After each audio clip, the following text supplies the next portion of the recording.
Peace and blessings of God be in you. So, as mentioned in the last video, today we're going to start question number 3 and actually finish it as well. What is the logical proof of life after death? So, basically, we will be proving logically that there is life after death, and also that in that life, good actions will be rewarded and bad actions of this life will be punished. Let us start by recalling that if we eat something in this life that is known to be good for health, the beneficial effects are usually not seen immediately, but usually take some time in order to manifest themselves. The same goes for most foods that are bad for health. It takes a while before their harmful effects manifest themselves with clarity. The same can be said about good and bad habits. For example, if someone has a habit of sitting all day in a closed room, then the harmful effects of this lifestyle take a while to appear in clear form. Similarly, if such a person someday decides to take daily exercise, let's say a daily walk, then the good effects on the health also take some weeks to show in a clear form. Some good effects or some bad effects in these situations may be noticeable quite quickly, but a lot of the effects take a while in order to become clear. By these observations, we come to learn about the principle of cause and effect. Good actions have good consequences, bad actions have bad consequences, and also that a lot of times the most important consequences take a while before manifesting themselves in a clear way. Let us take this idea at another level. The phenomenon that is closest to death and which is a common and regular experience of every person is sleep. Sleep is a kind of death because it has many similarities with death. For example, during sleep, our bodies lie still for long periods of time. We cannot take any action against any danger that may be approaching us. Now, somebody may be approaching us in order to do us real harm, but since we are asleep, we don't even know, and so we can't do anything about it. The same goes for a dead person. Somebody approaches, let's say, to cut the body of a dead person, the dead person can't do anything about it. Now, what is very closely related to sleep is dreams. In fact, sleep and dreams go hand in hand. A lot of times, the current condition of the body of a sleeper makes itself manifest in dreams. For example, if a man has high fever, he is likely to see fire and flames in his dreams. If you are having a happy life, then you experience happy dreams. And those happy dreams that you see are not always about the same events that you are experiencing in life. They just are some things which produce happiness.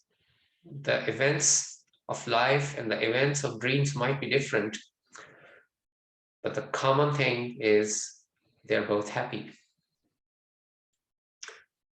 Similarly, if someone has committed a serious crime, then that person is very likely to see nightmares. And once again, those nightmares may not always be a repetition of the crime that they did, but the common thing is that they have fear in them for the person. And this applies even more to those crimes which are yet hidden from the world, but only the perpetrator of crime knows. And so in real life or in waking life, that person may have a fear of being caught, for example.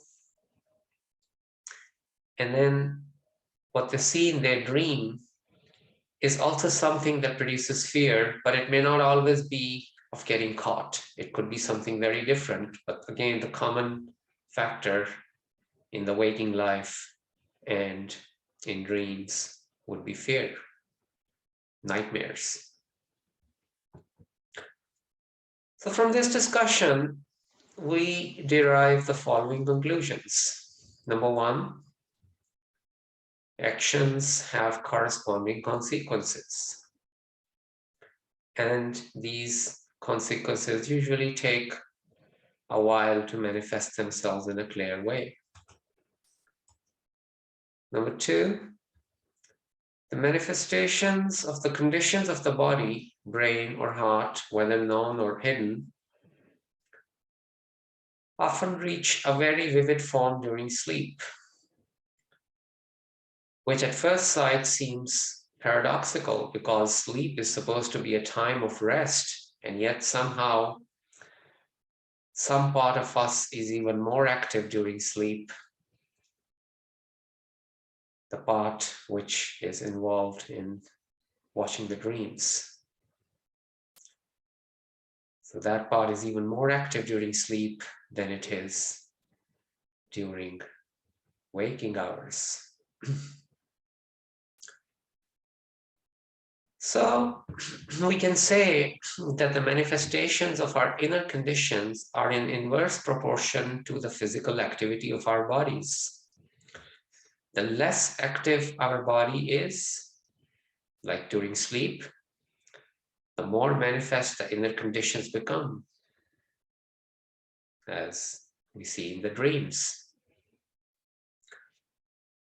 So this inverse relation logically proves that when our body activity is non-existent or zero, then the manifestation of our inner conditions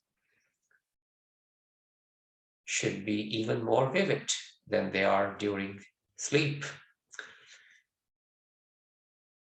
because we just established the inverse relationship between activity and manifestation of our inner conditions.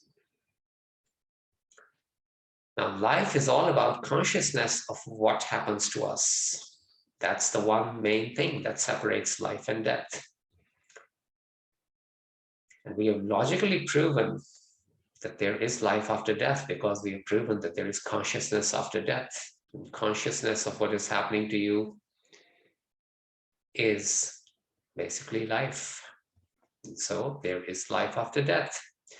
And since we've also already established the principle of actions having consequences, we can say that in life after death, our actions of this life will have the corresponding consequences. Good actions will be rewarded, bad actions will be punished. Now, another proof of life after death can be given by the fact that all prophets of God have told us about life after death. And since in question number 2, we logically proved that prophets are always truthful, so this logically proves that they must be true even in this assertion of life after death. That concludes question number 3. Next time, we will do question number 4, which says, if the Creator is so merciful as all religions claim,